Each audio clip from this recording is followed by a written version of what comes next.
The Cats of Ulthar. By H. P. Lovecraft.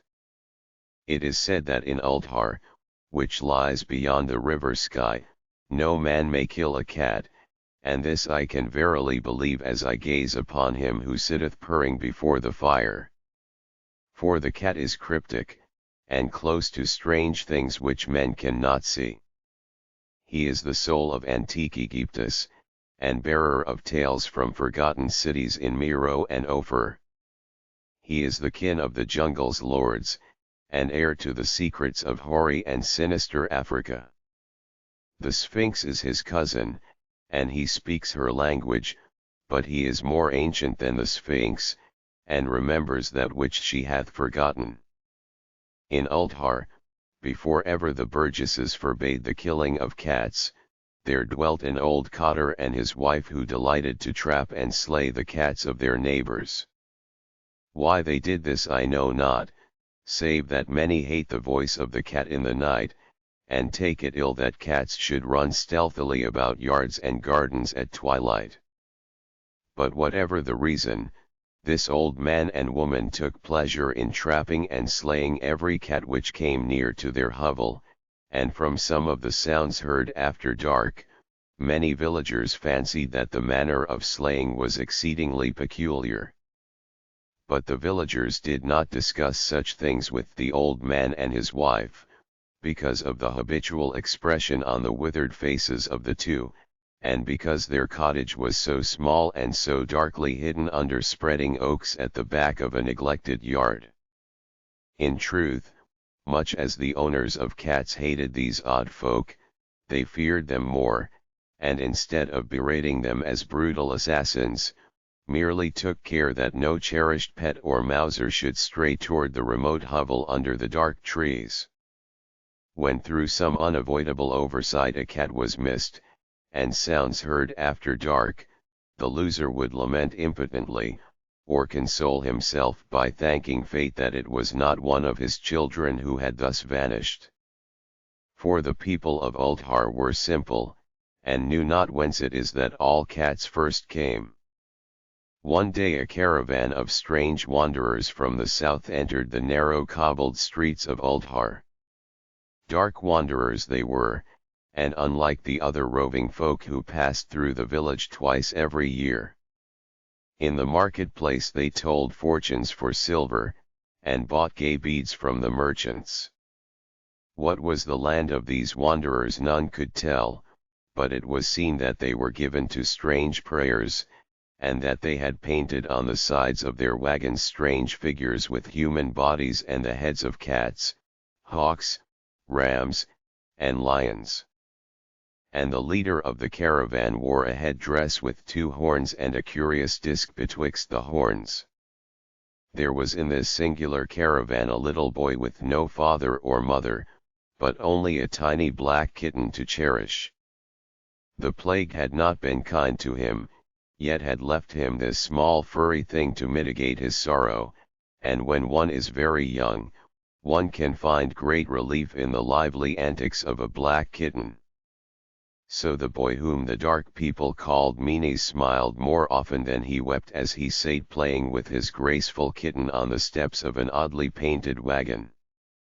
On the 3rd morning of the wanderer's stay in Ulthar, Menes could not find his kitten, and as he sobbed aloud in the marketplace certain villagers told him of the old man and his wife, and of sounds heard in the night.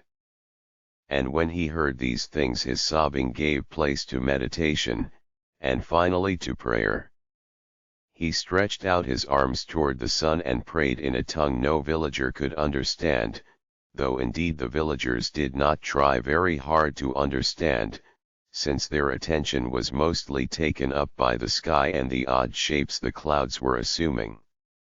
It was very peculiar, but as the little boy uttered his petition there seemed to form overhead the shadowy, nebulous figures of exotic things, of hybrid creatures crowned with horn-flanked discs.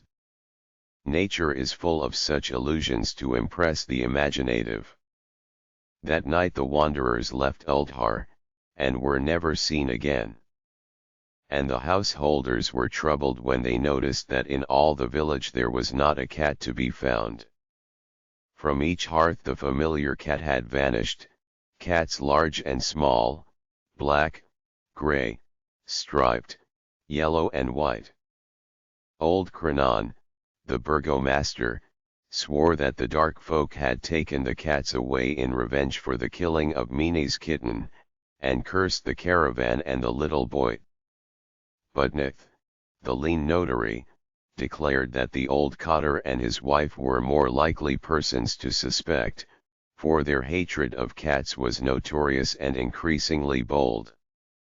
Still, no one durst complain to the sinister couple, even when little Atal, the innkeeper's son, vowed that he had at twilight seen all the cats of Ulthar in that accursed yard under the trees, pacing very slowly and solemnly in a circle around the cottage, two abreast, as if in performance of some unheard of rite of beasts.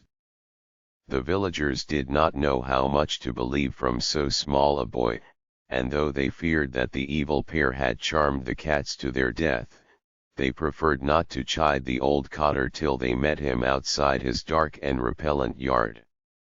So Ulthar went to sleep in vain anger, and when the people awaked at dawn, behold, every cat was back at his accustomed hearth. Large and small, black, gray, striped, yellow, and white, none was missing. Very sleek and fat did the cats appear, and sonorous with purring content. The citizens talked with one another of the affair, and marveled not a little. Old Krenan again insisted that it was the dark folk who had taken them, since cats did not return alive from the cottage of the ancient man and his wife. But all agreed on one thing, that the refusal of all the cats to eat their portions of meat or drink their saucers of milk was exceedingly curious.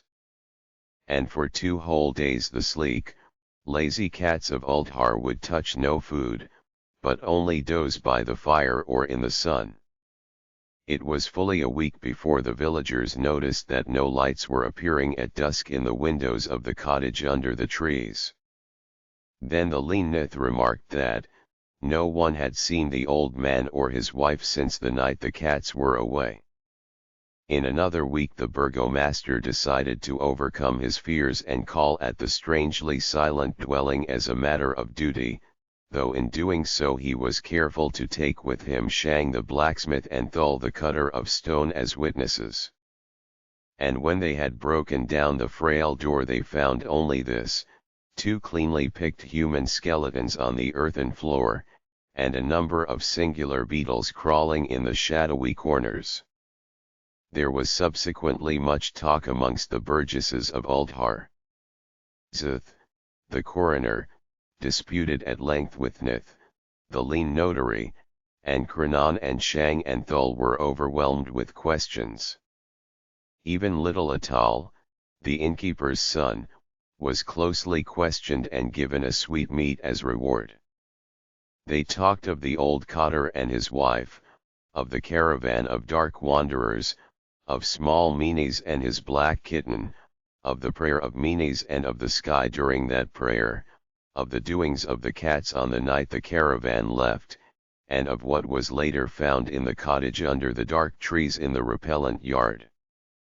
And in the end the burgesses passed that remarkable law which is told of by traders in Hatheg and discussed by travellers in Nair, namely, that in Ulthar no man may kill a cat.